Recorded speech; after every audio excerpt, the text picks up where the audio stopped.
அந்த நேரத்தில் பார்த்தோன்னா 100 பேருக்கு மேலே அந்த இன்ஜெக்ஷனுக்காக வெயிட் பண்ணுறாங்க. அந்த நேரத்தில் not even a single doctor. Private clinic வச்சுக்கின்னு அதில் எல்லாருமே நடக்கும் சார். ஒரு பேஷண்ட்டை தொட்டு பார்க்கறதுக்கு அசிங்கம்னு நினைக்கிறவங்க அதுக்காக ஏன் அதே பணத்தை, மக்களோட பணத்தை ஏன் வாங்குறதுக்கு அந்த கை கூசுல? நைட்டுல பகல்ல எல்லாம் இல்லைங்கண்ணா, நைட்ல விடிய ஓட்டு நோட்டுறாங்க. இது எல்லா தாசில்தாருக்கு ஆர்ஐக்கு எல்லாத்துக்குமே தெரியும்.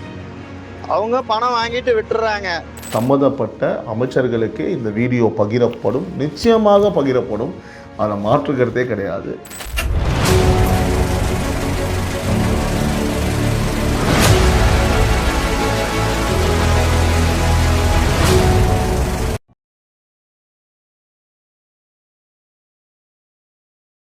ஒரு ஊருக்குள்ளே தினமும் எத்தனையோ விஷயங்கள் நடக்குது. சிலது மனசுக்கு சந்தோஷத்தை கொடுக்குது, சிலது வலியை கொடுக்குது. ஆனால் இந்த விஷயங்களை சொல்ல நமக்கு ஒரு மேடை வேணும், ஒரு குரல் வேணும். அந்த குரல் தான்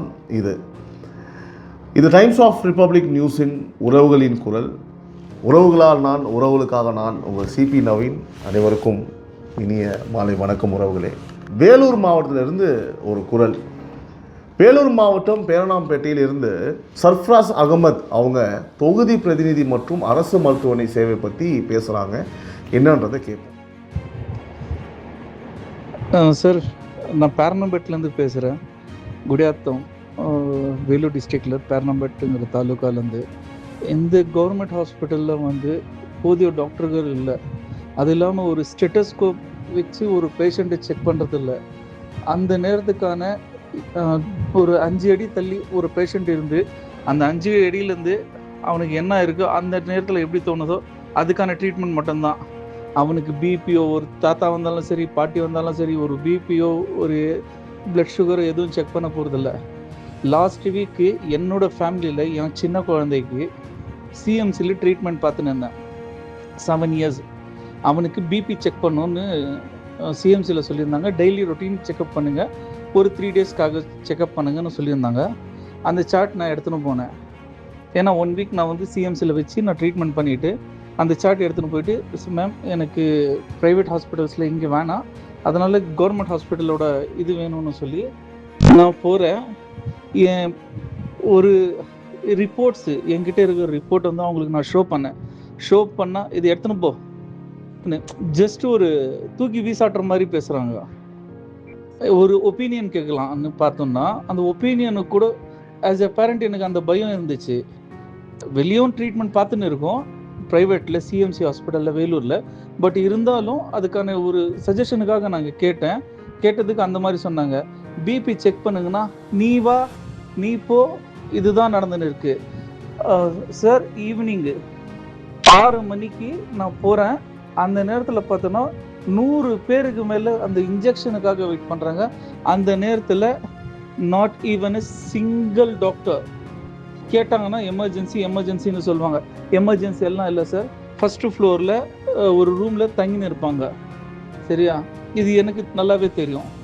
நிஷா மேடம் இருக்கட்டும், எல்லாருமே நிஷா தான் அங்கே கவர்மெண்ட்டோட சீஃப் டாக்டரு. அவரோட ஹஸ்பண்டும் அங்கே இருக்கிற சீஃப் டாக்டர். அவர் பேர் சரோஜினியோட பையன். சரோஜினி டாக்டரோட பையன். அவரும் அங்கே தான் இருக்கார், எலும்பு முறிவு டாக்டர்னு சொல்லிட்டு. ஆனால் இவங்க எல்லாமே ப்ரைவேட் கிளினிக் வச்சுக்கின்னு அதில் எல்லாருமே நடக்கும் சார். ஒரு பேஷண்ட்டை தொட்டு பார்க்கறதுக்கு அசிங்கம்னு நினைக்கிறவங்க அதுக்காக ஏன் அதே பணத்தை, மக்களோட பணத்தை ஏன் வாங்குறதுக்கு அந்த கை கூசுல? எனக்கு அது தெரியணும் சார். சிந்து எம்எல்ஏ, குடியாத்தம் தொகுதி, இவங்களை பற்றி ஒரு கம்ப்ளைண்ட் போடுங்க சார். இவங்க ஜஸ்ட் லைக் இன்ஸ்டாகிராம் ரீல்ஸ்க்காக மட்டும்தான் இவங்க வேலை செய்கிறாங்கன்னு நினைக்கிறேன். பேரணாம்பேட்டில் ஜெயிச்சதுக்கப்புறமா ஒரே ஒரு முறை தான் வந்தாங்க. அதுக்கப்புறமா நான் சாத்கர் கிராமத்தில் சேர்ந்தவன். நான் என்ன சொன்னேன், மேடம் இங்கே ஒரு பஞ்சாயத்து போர்டு ஆஃபீஸ், பழைய பஞ்சாயத்து போர்டு ஆஃபீஸ் இருக்குது, இங்கே நீங்கள் ஒரு மினி கிளினிக் திறந்து கொடுங்க. வயசானவங்க பேரணாம்பேட்டுக்கு போயிட்டு நிற்கிறதுக்கு முடியறதில்ல. ஒரு பிளட் சுகரு, பிபி, ஃபீவரு, இந்த மாதிரி ஒரு சின்ன இது இங்கே சால்வ் பண்ணிக்கிட்டோம். அதுக்கு என்னத்துக்கு 3 கிலோமீட்டர் தள்ளி போகணும்? அந்த கிளினிக் ஓப்பன் பண்ணி கொடுக்கறதுக்கு நீங்கள் ஹெல்ப்ஃபுல் பண்ணணும்னு நான் கேள்வி கேட்டிருந்தேன். அதுக்கு ஜெயிக்கிறதுக்கு முன்னாடி அவங்க என்ன சொன்னாங்க, கண்டிப்பாக செய்கிறோம் சார், அதுவும் நான் கேட்டேன். இதுக்கு மேலே எல்லா எம்எல்ஏ மாதிரி ஒரே ஒரு முறை ஜெயிக்கிறதுக்கு முன்னாடி ஒரு முறை வருவாங்க, ஜெயிச்சதுக்கு அப்புறமா ஒரு முறை வருவாங்க, அதோட அவ்வளோதான்னு. இவங்க என்ன சொன்னாங்க, இல்லை சார் ஜெயிச்சதுக்கு அப்புறமா நாங்கள் 15 days ஒன்ஸ் வருவோம்னு சொன்னாங்க. சார் சத்தியமாக சொல்கிறேன், இன்னைக்கு வரைக்கும் வரல. ஆனால் ஜெயிச்சதுக்கு அப்புறம் சுத்தமாக வரல. ஜஸ்ட் அவங்கக்கிட்ட யார் பேசுகிறாங்கன்னா, இந்த இன்ஸ்டாகிராம் ஃப்ளூயன்சர்ஸ்னு இருக்காங்கல்ல, இன்ஃப்ளூயன்சர்ஸ், அவங்க மட்டும் தான் போயிட்டு ஷால்வே போட்டு கை கொடுத்துட்டு ஒரு இன்ஸ்டாகிராம் ரீல் போட்டு அதில் சிந்து எம்எல்ஏ குடியாத்தம்னு ஒரு டேக் பண்ணிவிட்டு அவ்வளோதான். அதுக்காக மட்டும்தான் இருக்காங்க. சார் எவ்வளோ எம்எல்ஏ சார் டிஎம்கே எம்எல்ஏ இந்த விஷயத்தில் சார் ஒரு கால் பண்ணோன்னா, சார் நைட்டு 2:30 மணிக்கு என்கிட்ட கால் ஹிஸ்ட்ரி இருக்குது, நான் உங்களுக்கு ஷேர் பண்ணுறேன். 2:30 மணிக்கு கால் பண்ணுறேன் மேடம், எங்கள் ஊரில் கரண்ட் இல்லைன்னு. சார் 2:35 மேக்ஸ் டு மேக்ஸ் ஒரு 5 to 10 minutesக்குள்ளே சார் ரிப்ளை கால் வந்து, சார் இந்த இடத்துல டிரான்ஸ்ஃபார்ம் இதாகிருக்கு சார், உங்களுக்கு கண்டிப்பாக முடிஞ்சிடும். அப்படியாப்பட்டவங்க இருக்காங்க சார். பட் இவங்களோட கான்டாக்டும் இல்லை, ஒரு இமெயில் கிடையாது, எந்த பெட்டிஷன் கொடுக்குறதாலும் டைரெக்டாக தான் வர சொல்கிறாங்க. இது நல்லதுக்கு இல்லைன்னு நான் நினைக்கிறேன் சார். மக்களை தேர்தலுக்கு அப்புறம் சந்திக்கிறது, அவங்க பிரச்சனைகளை கேட்குறது, தொடர்புக்கு வழி வைக்கிறது, இது ஒரு மக்கள் பிரதிநிதியோட அடிப்படை கடமை நான் நம்புகிறேன். ஸோ அது வந்து பார்த்திங்கன்னா சர்ஃப்ராஸ் அவங்களோட நியாயமான எதிர்பார்ப்பு. ஸோ அதோட அரசு மருத்துவமனையில் போதிய மருத்துவர்கள் இல்லாதது, நோயாளிகளை வந்து பார்த்திங்கன்னா அருகில் சென்று பரிசோதிக்காதது அப்படின்ற புகார் உண்மைனா அதை உடனடியாக சரி செய்யப்படணும். ஸோ மக்களோட வரிப்பணத்தில் நடக்கிற மருத்துவமனை மக்களுக்காக தான் சேவை செய்யணும் அப்படின்றது ஒரு நியாயமான கோரிக்கை. நம்ம வந்து நியாயமான கேள்வியாகவும் இங்கே முன்வைக்கிறோம். நிச்சயமாக இதை வெரிஃபை பண்ணி அதிகாரிகள் அவங்ககிட்ட வந்து சேர்ந்து அடையும் நான் நம்புகிறேன். இந்த வீடியோ உங்கள்கிட்ட வந்து சேர்ந்து அடையும், அதை நான் கண்டிப்பாக ஃபார்வர்டும் பண்ணுவோம். இது உண்மைன்ற பட்சத்தில் அவருக்கான தீர்வை, மக்களுக்கான தீர்வு, அது எல்லாருக்கும் பொதுவாக தான் அவர் கேட்குறாரு. நீங்கள் சரி செய்வீங்க, இந்த அரசு சரி செய்யும் என்று நம்புகிறோம். அவர்கள் சார்பாக உங்கள் முன்னால் இந்த வேண்டுகோளை நாங்கள் வைக்கிறோம். கடைசியாக வந்து பார்த்திங்கன்னா, திருப்பூர் மாவட்டத்திலிருந்து பெயர் சொல்ல விரும்பாத 20 வருஷ அனுபவம் கொண்ட ஒரு வாகன ஓட்டுநர் சட்டவிரோத மண் அள்ளுதல், மதுபான கடைகளில் அதிக விலை வசூல் தொடர்பாக பேசுகிறாங்க, கேட்போம். அண்ணா ரொம்ப நன்றிங்க. நான் சொல்ல வர்றது என்னென்னா, நான் வந்து ஒரு டிரைவருங்கண்ணா.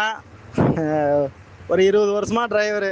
லோக்கல் ஜல்லிபாடி வண்டி, ப்ரெஷர் வண்டி இந்த மாதிரி ஓட்டிகிட்ருக்கேங்கண்ணா. என்னென்னா, இது என் வேலைக்கு உழ வைக்கிற மாதிரி மேட்ரு தான். இருந்தாலும் பரவாயில்ல, நாட்டு மக்களும் இனிமேலாவது நல்லா இருக்கட்டும் அப்படின்றக்காக சொல்கிறேன். என்னென்னா, கனிம வளன்றது பாறை மட்டும் இல்லைண்ணா, கிராவல் இருக்குல்ல, கிராவல் அதாவது மேடக மண்ணுன்னு சொல்லுவாங்க. அது வந்து இங்கே திருப்பூர் மாவட்டம் காங்கேயம் சரௌண்டிங்கில் நைட்டில், பகல்லையெல்லாம் இல்லைங்கண்ணா, நைட்டில் விடிய ஓட்டு நோட்டுறாங்க. இது வந்து எல்லா தாசில்தாருக்கு ஆர்ஐக்கு எல்லாத்துக்குமே தெரியும். அவங்க பணம் வாங்கிட்டு விட்டுறாங்க. அதனால இது நான் வந்து எலெக்ஷன் முடிஞ்சதுக்கப்புறம் அண்ணங்கட்சியில் சேர்ந்தவில்லை, அதுக்கு முதல்லையவே தான் நான் எனக்கு தெரிஞ்ச எல்லார்கிட்டையும் கேன்வாஸ் பண்ணேன், அண்ணன் வந்து அது மாதிரி நல்லது பண்ணுவாங்க அப்படின்னு. சரிங்களா? அதனால இதை பற்றி கொஞ்சம் பேசுங்க. என்னன்னா, நைட் டைமில் ரொம்ப அதிகம்னா, அதுக்கு ஏதாவது நடவடிக்கை எடுக்கிற மாதிரி பார்த்து பண்ண சொல்லுங்க. சரிங்களா? டிகே பிரபு தானே, அவர்கிட்ட முடிஞ்சா உங்களுக்கு கான்டாக்ட் இருக்கும், இருந்தால் சொல்லிடுங்கண்ணா. அதே மாதிரி திருப்பூர் மாவட்டம் வெள்ளகோயிலில் எல்லா மதுபான கடையிலையும் பாட்டிலுக்கு 20 ரூபா இப்போ வரையும் வாங்கிட்டு தான் இருக்கிறாங்கண்ணா. நான் இதை ஃபஸ்ட்டு சொல்லியிருப்பேன், ஆனால் எடுத்தோன்னே இப்படி சொன்னால் குடிகாரன்னு நினச்சிருவீங்கல்ல, அந்த ஒரு தயக்கம். அதனால தான் செகண்டாக சொல்கிறேன். இன்னமும் நிறையா இருக்குது. ஆனால் இதுக்கு ஆதாரம் கேட்டிங்கன்னா சரக்கு கூட வீடியோ எடுத்து அனுப்பிடுவேன். ஆனால் கிராவல் எடுக்கிறது நைட்டில் எடுக்கிறாங்க. அது நான் தூக்கத்துக்கு எடுத்துட்டு எங்கன்னா போய் இது பண்ணுறது. ஓடுறாங்கன்னு தெரியும், தப்பு செய்கிறாங்கன்னு தெரியும். அதை வந்து அதிகாரிகள் தான் பார்க்க முடியும். நான் போய் அப்படி செய்ய முடியாதில்ல. நான் ஓட்டுறதில்ல, ஆனால் ஓட்டுறாங்கன்னு தெரியும். சரியாண்ணா? எப்படியோ ஒன்று அண்ணங்க அதுக்கு இது போட்டு விட்ருங்க, அவர் பார்த்துட்டு போகிறாரு. ஸோ ராத்திரி நேரத்தில் சட்டவிரோதமாக அந்த கிராவல் எடுக்கிறது, மதுபான கடைகளில் குறிப்பிட்ட விலையை விட அதிகமாக வசூலிக்கிறது, இது மக்களையும் சுற்றுச்சூழலையும் பாதிக்கிற ஒரு விஷயம். 20 வருஷமாக அந்த பகுதியில் வந்து பார்த்திங்கன்னா வண்டி ஓட்டுற ஒருத்தர் இது நேரடியாக பார்க்குறதா சொல்கிறாங்க. ஸோ இந்த புகார் உண்மைனா தொடர்புடைய அதிகாரிகள் விசாரித்து நடவடிக்கை எடுக்கணும். யார் சார்பாக இருந்தாலும் சட்டத்துக்கு புறமானது தடுக்கப்படணும் அப்படின்றது தான் இந்த குரலோட வேண்டுகோள். இதுதான் அந்த அரசோட எண்ணமும் கூட அப்படின்றத நான் நம்புகிறேன். அதனால் நிச்சயமாக பேர் சொல்ல விரும்பாத உறவே, இதை அரசு காதுக்கு எங்கே போய் சேருமோ அது சேரும். உங்கள் குரல் உங்கள் காதுக்கு போய் சேரும். இது நிறைவேற்றப்படும். இதை என்னன்னு நிச்சயமாக கவனிப்பாங்க. இதுதான் இன்றையோட உறவுகளின் குரல். இந்த ஒவ்வொரு குரலும் சம்மந்தப்பட்ட அதிகாரிகளோட அரசோட கவனத்திற்கு போகணும் அப்படின்றது தான் நம்ம நோக்கம். கண்டிப்பாக போகுங்க, அப்படின்னா விட மாட்டோம். நேரத்துக்கு நீங்கள் அமைச்சிருக்கீங்க அப்படின்னா சம்மந்தப்பட்ட அமைச்சர்களுக்கே இந்த வீடியோ பகிரப்படும், நிச்சயமாக பகிரப்படும். அதில் மாற்றுக்கிறதே கிடையாது. நீங்கள் வந்து 100% கான்ஃபிடண்ட்டாக இருக்கலாம். நாங்கள் இந்த வீடியோவை அவங்களுக்கு அனுப்பிச்சிடுவோம். சரி, அவங்க குரலை அவங்க கேட்பாங்க, கேட்டால் சரி செய்வாங்க. எங்கள் கடமையை நீங்கள் எங்களை நம்பி கொடுத்துருக்கீங்க, அதை நாங்கள் செஞ்சுருவோம். எங்கள் வேலை நல்லபடியாக உங்களுக்காக நாங்கள் செஞ்சு முடிச்சுருவோம். உங்கள் ஏரியாவில் நடக்கிற நல்லது கெட்டது எதுவாக இருந்தாலும் உங்கள் குரல் இங்கே ஒலிக்கணும்னா கீழே கொடுத்துருக்க இந்த வாட்ஸ்அப் நம்பருக்கு 9884430900 உங்கள் வாய்ஸ் நோட்டை அனுப்புங்க. உங்கள் பேர், உங்கள் ஊர் சொல்லுங்கள். முடிஞ்சால் அதுக்கான ஆதாரத்தையும் இணைச்சி அனுப்புங்க. அது அடுத்த வாரம் எல்லா ஞாயிறும் மதியம் சரியாக 12 மணிக்கு உங்கள் குரலோட திரும்ப சந்திப்போம். இது உறவுகளின் குரல். உறவுகளால் நான், உறவுகளுக்காக நான், உங்கள் சிபி நவீன். மீண்டும் நாளை காலை குரல் நிகழ்ச்சியில் உங்களை சந்திப்போம். நன்றி, வணக்கம்.